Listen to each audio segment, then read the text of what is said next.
இன்றைக்கி என்ன அப்படின்னா, சைல்ட் ஆஃப் காட், இறைவனின் குழந்தை யார்? காந்திஜி சொன்னார்ல, த சில்ட்ரன் ஆஃப் காட் அப்படின்னு யாரை சொன்னார்? யாரை சொன்னார்? ஆமாம், காந்திஜி சொன்னார் த சில்ட்ரன் ஆஃப் காட் அப்படின்னு. தாழ்த்தப்பட்ட சமுதாயத்தினரை சில்ட்ரன் ஆஃப் காட்னு சொல்லி சொல்கிறார். நீ என்ன வேணால் கூப்பிட்டுக்கோ, சமுதாயத்தில் ஒரு பிரிவினரை இன்னைக்கு சீமான் வரைக்கும் ஒதுக்கி வைப்பதே கொள்கையும் கோட்பாடுமாக கொண்டிருக்கிறார்கள். பெரியார் இப்படியெல்லாம் ஒடுக்குறாங்க அப்படிங்கிறத வெளிச்சம் போட்டு காட்டினார். அது வரைக்கும் பெரியார் சொல்கிறதுக்கு முன்னாடி வரைக்கும் ஆமாம் நம்ம இப்படி தான் வாழணும் போல் அப்படின்னு நினச்சிக்கிட்டு இருந்தாங்க. அவங்க அப்படி தான் வாழணும் போல் நினச்சிக்கிட்டு இருந்தாங்க. ஏன் அப்படி நம்ம வாழணும் அப்படிங்கிற சிந்தனையே இல்லை. நீங்கள் இறைவனுடைய பிள்ளைகளாக இருந்தால் நீங்கள் எப்படி வாழ வேண்டும்?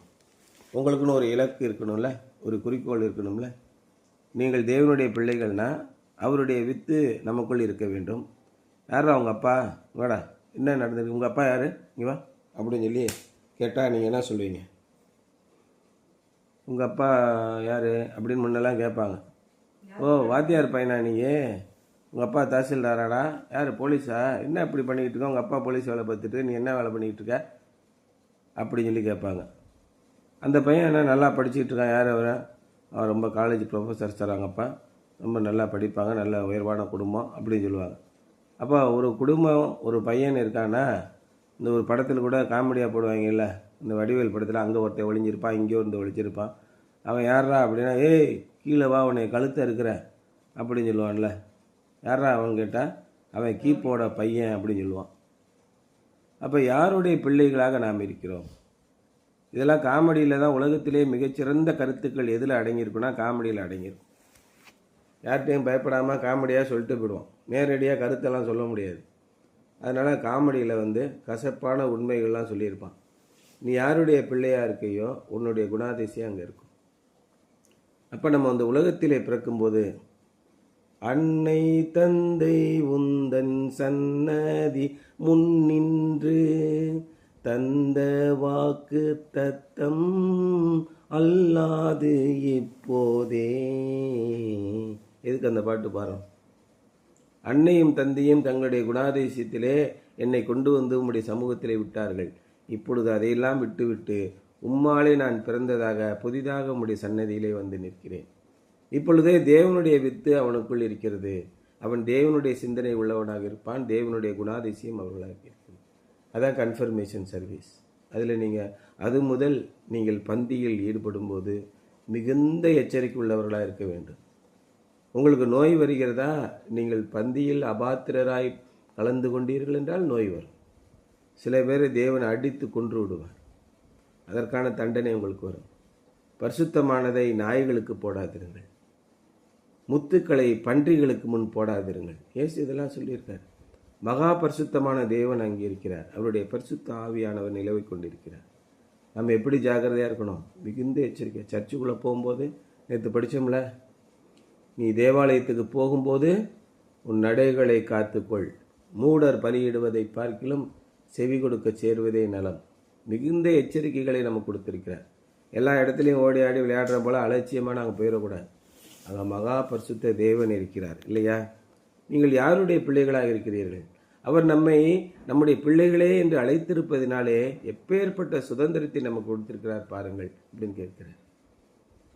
அவருடைய பிள்ளைகளுக்குள்ள சகல விதமான அதிகாரத்தையும் நமக்கு கொடுத்திருக்கிறார். நம்ம போகிற இடத்துலையும் வர இடத்துலையும் மிக உயர்ந்த மதிப்பை ஆண்டவர் நமக்கு தருவார். நம்ம என்ன பண்ணுறோம்? ஆண்டவருடைய சொற்படி கேளாமல் அவரை விட்டு விலகி, கெட்ட குமாரன் மாதிரி அவருடைய அப்பாவை விட்டு விலகி, அவருடைய அப்பாவை பற்றி தெரியாத ஒரு இடத்துல போய் அங்கே போய் பன்றியின் தவிட்டை தின்ன ஆசையாக இருந்தான். யாரும் அவனுக்கு கொடுக்கவில்லை. இதே அவன் அப்பா விட்டு விலகினாலும் அதே ஊரில் இருந்தால் எப்படி இருந்திருக்கும்? சார் அவங்க அப்பா அவன் கொஞ்சம் விலகி இருக்கான் சார், ஆனால் அவங்க அப்பா பயங்கரமான ஆள், பயப்படுவானா இல்லையா? அப்போ நம்ம ஆண்டவரை விட்டு வழி விலகி, ஆண்டவரை மதிக்காமல், அவருக்குரிய மரியாதையை கொடுக்காமல், அவருடைய வழிகளை விட்டு விலகி கண்ணுக்கு எட்டாத தூரத்திலே போகும்போது நாம் அழிந்து போகிறோம், சகலத்தையும் இழந்து விடுகிறோம். இப்பொழுது தேவன் நம்மை அவருடைய பிள்ளைகளாக அழைத்திருக்கிறார். See what great love the Father has lavished on us. that we should be called children of God. லேவிஷ்னா என்ன? மழை வெளுத்து வாங்கியதுன்னு சொல்கிறாங்கல்ல, அப்பேற்பட்ட ஆசீர்வாதத்தை அப்படி அள்ளி கொத்துறார் நம்ம மேலே. எப்பேற்பட்ட அன்பு பாருங்கள். தாங்க முடியாத அளவுக்கு அன்பை கொடுத்து வானத்தையும் பூமியும் அண்ட சராசரங்களையும் படைத்த தேவன், இவர்களெல்லாம் என்னுடைய பிள்ளைகள், ஜாக்கிரதை, இந்த உலகத்திற்கு எச்சரிக்கை விடுத்திருக்கிறார். இவர்கள் என்னுடைய பிள்ளைகள், அவர்களை நான் ஆசீர்வதிப்பேன், கிட்ட போகாத. அவர்களை சுற்றி வேலி அடைத்திருக்கிறார்.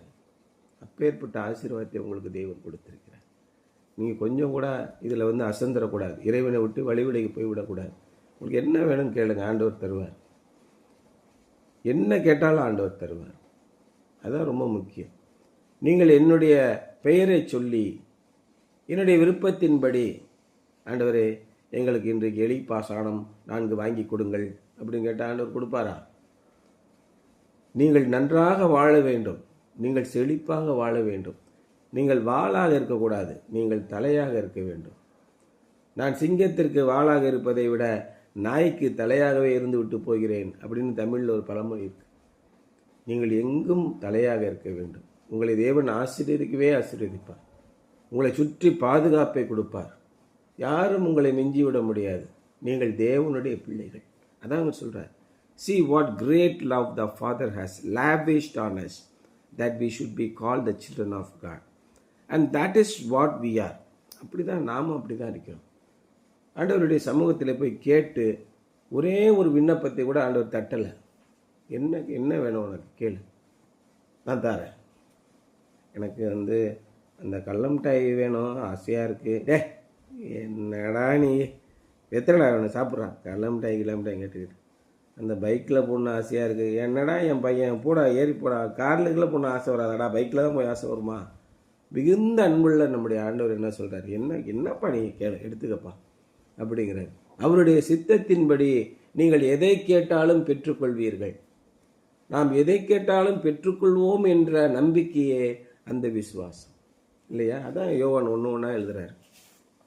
God's love is so great that he calls us his children, and that is exactly what we are. தேவனுடைய அன்பு என்பது மிக பெரியது. அவர் நம்மை பிள்ளைகளே என்று சொல்கிறார். எந்த தகப்பனாவது எந்த தாயாவது தன்னுடைய பிள்ளைகளுக்கு தீங்கானவைகளை யோசிப்பார்களா? ஆனால் நம்முடைய பரமபிதா அவர்களையும் விட அதிகமானவர் இல்லையா? கோழி தன் குஞ்சுகளை கூட்டி சேர்க்கும், அதே போல் நான் உங்களை சேர்த்துக்கொள்ள ஆசையாக இருக்கிறேன். அப்படி எத்தனையோ முறை உங்களை கூப்பிட்டேன், நீங்கள் தான் வரல. உங்களை நீங்களே காயப்படுத்தி கொள்கிறீர்கள், உங்களே நீங்களே தோல்விக்கு நடத்தி கொள்கிறீர்கள். நான் வேணாம், போகாதீங்க, வாங்க உங்களை உயர தூக்குறேன்னு சொன்னேன், வேணான்ட்டீங்க. நான் உங்களை தூக்குவேன், உங்களை சுமப்பேன், உங்களை தப்புவிப்பேன் அப்படின்னு ஆண்டவர் சொல்கிறார். ஏன் அந்த அன்பு இடத்துல வரமாட்டேங்கிறீங்க? சின்ன சின்ன அற்ப சந்தோஷத்திற்காக, அந்த உலகத்திற்காக மக்கள் தேவனை வெறுக்கிறார்கள். And that is exactly we are. அப்படி தான் நாம் தேவனுடைய பிள்ளைகளாக வாழ்ந்து வருகிறோம். We are not defined by our past mistakes, our failures, or the world's labels. நம்மளை எப்படி நீங்கள் கடந்த காலத்தில் செய்த தவறுகளை கொண்டோ, நம்முடைய தோல்விகளை கொண்டோ, அல்லது இந்த உலகம் நம்மளை முத்திரை குத்தி வைக்கிறது, இவெல்லாம் உருப்படாதவன் என்று முத்திரை குத்தி வைத்திருக்கிறார்கள்.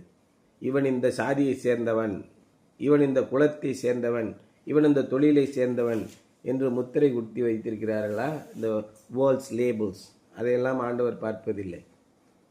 எளிவனை குப்பையிலிருந்து எடுக்கிறார். செருப்பு தைத்து கொண்டிருந்த ஆபிரகாம் லிங்கனை நாட்டின் பிரசிடெண்டாக மாற்றலையா? ஆடு மேய்ச்சிக்கிட்டு இருந்தவனை கொண்டு போய் ராஜாவாக்கலையா? ஒன்றுமே இல்லாதவர்களை தேவன் மிக உயர்ந்த இடத்திலே வைப்பது எளிது. லேசான காரியம் உமக்கிது, லேசான காரியம்.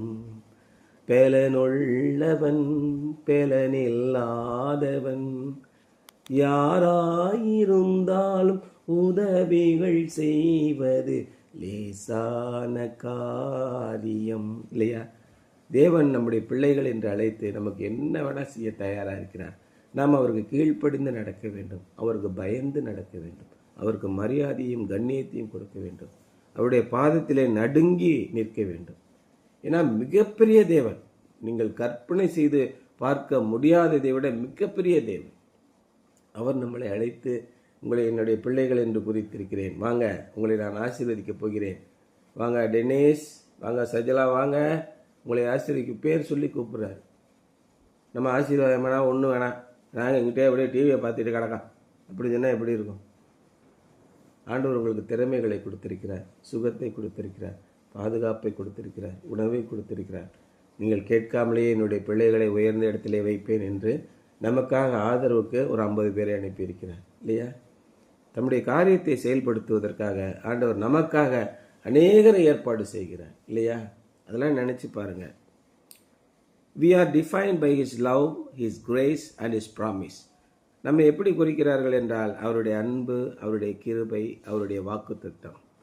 Being a child of God means we belong to Him. நாம் தேவனுடைய பிள்ளைகளாக இருக்கிறோம் என்பதன் பொருள் என்னவென்றால் நாம் அவரை சேர்ந்தவர்கள். We are valued beyond measures. நம்முடைய மதிப்பு அளவிட முடியாதது, அந்த அளவுக்கு நமக்கு மதிப்பு உண்டு. And we carry His identity wherever we go. நாம் போகிற இடத்திலெல்லாம் நாம் அவரின் அடையாளத்தை சுமந்து செல்கிறோம். Let this truth sink deep into your heart today. இந்த உண்மையை உங்களுடைய ஆழத்திலே, உள்ளத்தின் ஆழத்திலே பதித்து வைத்துக் கொள்ளுங்கள். நீங்கள் தேவனுடைய பிள்ளைகள். நான் என் நேசருடையவன், என் நேசர் என்னுடையவர். இந்த அர்த்தத்தை நீங்கள் வைத்துக் கொள்ளுங்கள். உங்களுக்கு என்ன குறை வந்தாலும், என்ன வருத்தம் வந்தாலும், என்ன வேதனை வந்தாலும், பதில் சொல்ல முடியாத ஒரு சிக்கல் வந்துருச்சு, போய் அவர்கிட்ட சொல்லுங்க. அவருக்குள் அறிவு, ஞானம் போன்றவைகளான பொக்கிஷங்கள் இல்லை எல்லாம் அடங்கி இருக்கிறது. அப்போ அவர் உங்களுக்கு தெளிவான ஞானத்தை கொடுப்பார், எந்த நேரத்தில் எப்படி நடந்துக்கணுன்ற அறிவை உங்களுக்கு கொடுப்பார். Let this truth sink deep into your heart today. God's love is lavish, personal and eternal, and nothing can separate you from it. தேவனுடைய அன்பு எப்படி இருக்கும்? அருள் ஏராளமாய் பெய்யும், அற்பமாய் சொற்பமாய் அல்ல, திரளாய் பெய்யட்டுமே. அது இங்கிலீஷில் என்ன பாட்டு? There shall be showers of blessing. எப்படி? plenty of showers, plenty. போதுங்கிற அளவு, போதும் போதும் சாமி போதும் அப்படிங்கிற அளவுக்கு லாவிஷ் அவருடைய அன்பு அடித்து வெளுத்து நமக்காக அப்படியே அளவில்லாமல் பொழிகிறது. நமக்கேற்றது, பர்சனல் அண்ட் ஈட்டர்னல், அன்றும் அழியாதது. Nothing can separate you from it. அந்த அன்பிலிருந்து ஒருவராலும் உங்களை பிரிக்கவே முடியாது. அப்பேற்பட்ட அன்பை தேவன் உங்களுக்கு கொடுத்திருக்கிறார், உங்களை அரவணைத்துக் கொள்கிறார். நீங்கள் தேவனுடைய பிள்ளைகள், அதை நீங்கள் புரிந்து கொண்டு நீங்கள் போகிற இடமெல்லாம் அவரின் அடையாளத்தை வைத்திருக்க வேண்டும். யாருப்பா அது இந்த மாதிரி நடந்துட்டு இருக்கான், கிறிஸ்டினா பாரு அப்படின்னு கேட்கும். ஒரு நாள் பஸ்ஸில் போய்கிட்டு இருந்தேன் விழுப்புரத்துக்கிட்ட. அப்போ என்னாச்சு, திடீர்னு ஒரு கை குழந்தைய வச்சுட்டு ஒரு அம்மா நின்றுச்சு. வாந்தி எடுத்துட்டான் அந்த பையன். உடனே பாட்டில் அந்த தண்ணியை கொடுத்து, முகத்தை கழுவி கொடுங்கம்மா, தண்ணியை வேணால் குடிக்க கொடுங்க, இந்த சீட்டில் உட்காந்துக்காம சொன்னேன். கொஞ்சம் நேரம் ஆச்சு, போய்கிட்டே இருந்துச்சு வண்டி. ஒரு 10 நிமிஷம் கழிச்சு இப்படி திரும்பி மேலே பார்த்துச்சு. சார் நீங்கள் கிறிஸ்டினா அப்படின்னு கேட்டுச்சு. ஆமாம்மா, ஏம்மா என்ன விஷயம்? இல்லை சார், வேறு யாரும் இந்த மாதிரி உதவி செய்ய மாட்டாங்க. அது எனக்குள்ள மிகப்பெரிய தாக்கத்தை ஏற்படுத்தி விட்டது. நிறைய வருஷம் ஆயிடுச்சு. இப்போ எப்படி இப்படி செய்கிறாங்க அப்படின்னு மட்டும் அது எனக்குள்ள மனசுக்குள்ளே இன்னைக்கு வரைக்கும் அப்படியே பசுமையான நினைவாக இருக்கிறது. அப்போ நாம் எப்படிப்பட்டவர்களாக இருக்கிறோம், அவருடைய அடையாளத்தை நீங்கள் சுமந்து செல்ல வேண்டும். அவர் நல்லோர் மீதும் தீயோர் மீதும் தமது சூரியனை உதிக்க பண்ணுகிறார். நல்லவன் கெட்டவன்லாம் பார்க்குறது கிடையாது. எல்லாருக்கும் மழை, எல்லாருக்கும் சூரியன். இப்போ சந்தோஷமா இரு. நாமும் அவருடைய பிள்ளைகளாக இருப்பதினாலே உங்களுடைய பரமபிதா பூரண சர்க்குணராக இருப்பதை போல நீங்களும் பூரண சர்க்குணராக இருங்கள். அவ்வளோதான். அவனுக்கு காசு கொடுத்துட்டு அவன் காசு கம்யூனிட்டி திரும்ப கொடுக்கலன்னா என்ன பண்ணுறது? அதெல்லாம் கிடையாது. காசு ஓன் காசா? காசு எங்கள் அப்பா காசு, போட ஆண்டவர் கொடுக்க சொல்ல கொடுப்பாரியா, போயா. அவன் தானே ஏமாத்திட்டு போயிட்டான், நான் ஏமாத்தலைல, நான் ஏமாந்து தானே போயிட்டேன். ஆண்டவர் என்னை பார்ப்பார். ஏழைக்கு இறங்குறவன் கர்த்தருக்கு கடன் கொடுக்கிறான், அவன் கொடுத்ததை அவர் திரும்ப கொடுப்பார். இவையெல்லாம் நம்முடைய பூரண சற்குணராக இருக்கிற பிதாவாகிய தேவனுடைய குணாதிசயங்கள். அவற்றையெல்லாம் ஏற்றுக்கொண்டு நாம் அவருடைய பிள்ளைகளாக அவருடைய குணாங்கத்தை சுமந்து செல்ல வேண்டும் என்பதுதான்